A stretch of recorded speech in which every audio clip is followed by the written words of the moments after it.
Hi అండి, నమస్తే. మనం ఇప్పుడు 5th క్లాస్ సైన్స్లో సెకండ్ లెసన్ వ్యవసాయం పంటలు చెప్పుకుందామండి. దీనిలో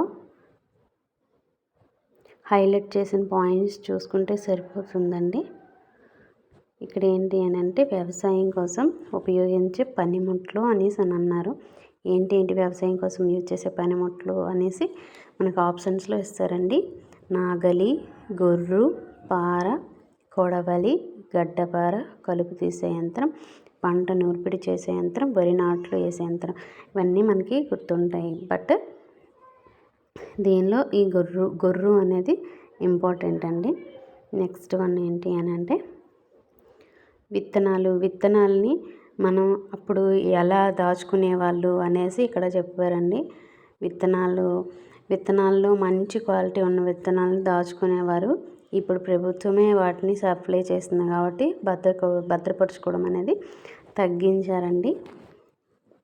అవసరమైన అందరూ మార్కెట్పై ఆధారపడడం వల్ల రైతులందరికీ సరిపడే విత్తనాలు మార్కెట్లో దొరకపోవడం వల్ల విత్తనాల కొరత కూడా ఏర్పడుతుందండి. నెక్స్ట్ ఇక్కడ ఏంటి అని అంటే మీకు తెలుసా అనే ఉండేవి ప్రతి ఒక్కటి టెక్స్ట్ బుక్లో ప్రతి ఒక్కటి కూడా మనము నేర్చుకోవాల్సిందే. వాటి నుంచి తప్పకుండా బిట్స్ మనకు వస్తాయి అన్నమాట.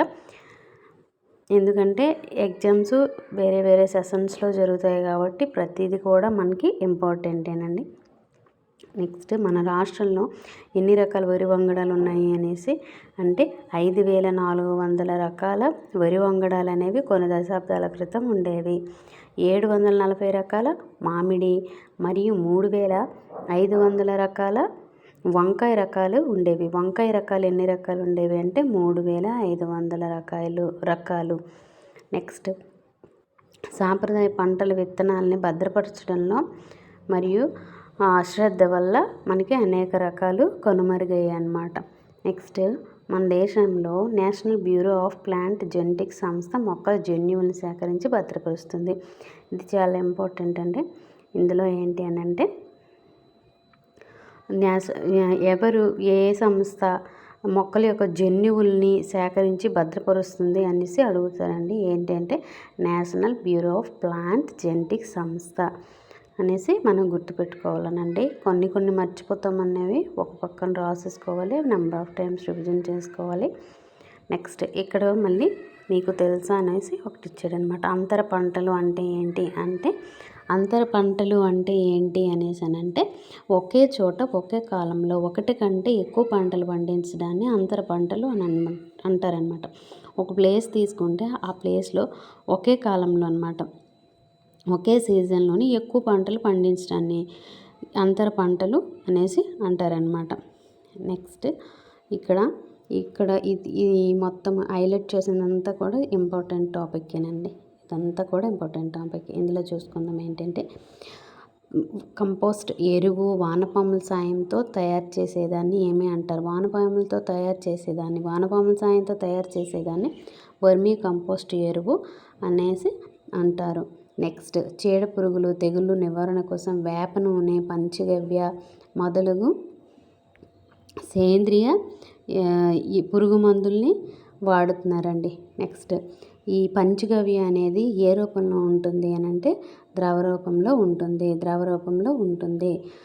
పంచగవ్య అనేది ద్రవ రూపంలో ఉంటుందా ఘన రూపంలో ఉంటుందా అనేసి కూడా మనకి అడుగుతారండి ఎగ్జామ్లోనే. అది కూడా చూసుకోవాలి. అది ఎలా ఉపయోగపడుతుందంటే సూక్ష్మజీవనాశినిగా ఉపయోగపడుతుంది. నెక్స్ట్ ఆవు మూత్రం, పేడ, నెయ్యి, పాలు, అరటిపండు, కొబ్బరి నీళ్ళు, బెల్లం, నీరు కలిపి పంచగవ్యను తయారు చేస్తారు. పంచగవ్య అంటే అంటే 5 రకాల పదార్థాలను కలుపుతారండి. అవి కూడా మ్యాక్సిమం కొద్దిగా ఆవు నుంచి వచ్చే వాటిని కలుపుతారు. ఆవు మూత్రము, పేడ, నెయ్యి, పాలు, పెరుగు, అరటిపండు, కొబ్బరి నీళ్ళు, బెల్లం, నీరు కలిపి పంచగవ్యను తయారు చేస్తారు. నెక్స్ట్ ఆవు మూత్రము, పేడ, బెల్లం, పప్పు ధాన్యాలు, పొడి, నీరు కలిపి జీవామృతాన్ని తయారు చేస్తారు. జీవామృతంలో వాడే పదార్థాలు ఏంటి అని అడుగుతారండి ఎగ్జామ్లో. ఏంటంటే ఆవు మూత్రం, పేడ, మట్టి, బెల్లం, పప్పు ధాన్యాల పొడి, వాటర్ అండి. నెక్స్ట్ ఎరువుగా నేలను సారవంతం చేసి సూక్ష్మజీవులను వృద్ధి చేసేదిగా ఉపయోగపడతాయి అన్నమాట. ఈ జీవామృతం అవ్వని, పంచగవ్య అవ్వని ఇవన్నీ కూడా మనకి ఈ ఎరువులుగా ఉపయోగపడతాయి అన్నమాట. నెక్స్ట్ కోళ్ళ ఫారంలో ఎటువంటి రకాల కోళ్ళు ఉంటాయి అనేసి అడుగుతారండి. ఎటువంటి రకాలు ఉంటాయి అనేసి అంటే గుడ్లు కోసం పెంచే వాటిని లేయర్స్ అంటారు. గుడ్లు కోసం పెంచే వాటిని లేయర్లు అంటారు. నెక్స్ట్ ఇంకొకటి మాంసం కోసం పెంచే వాటిని ఏమంటారంటే బ్రాయిలర్లు అంటారు. బ్రాయిలర్లు అంటారు. ఏంటి అంటారంటే బ్రాయిలర్లు అంటారు. బ్రాయిలర్లు అంటారనమాట. నెక్స్ట్